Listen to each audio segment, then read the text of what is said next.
มาเข้าครัวเฮ็ดซุกี้กินนำกันเด้อพี่น้องมื้อนี้ค่อยก็มาหิวข้าวนำคักแท้เนาะ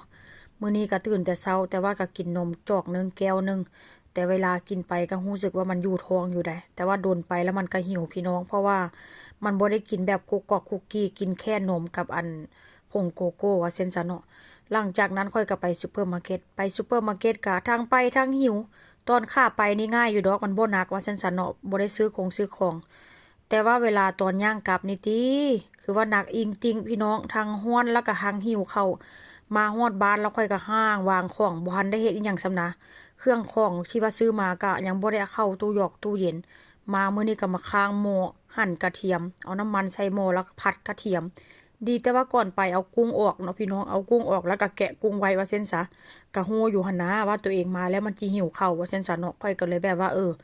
แกะกุ้งก่อนแกะกุ้งไว้แล้วก็ใส่ตู้เย็นไว้เอาขี้ออกเรียบร้อยมื้อนี้ก็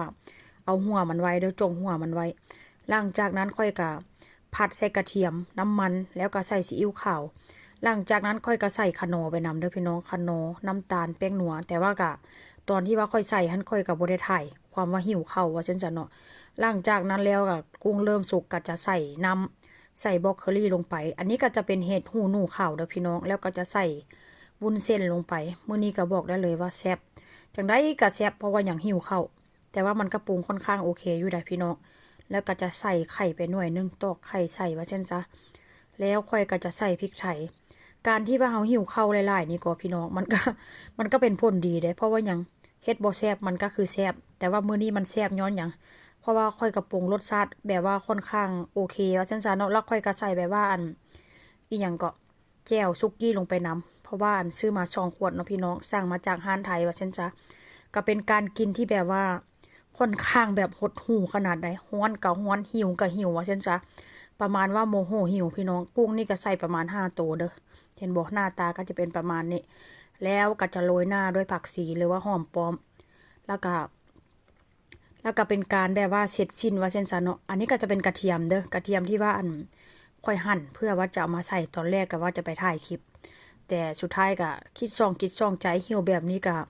คือจะกินมารวบหอมหามว่าเช่นซาพี่น้องแต่ว่าก็สุดท้ายก็ถ่ายคือเก้าถ่ายคลิปกินทันก็เดี๋ยวก็จะลงคลิปให้กันเบิ่งพี่น้องอันนี้ก็จะเป็นแจ่วซุกี้เด้อแจ่วซุกี้นี่ค่อยก็ซื้อของ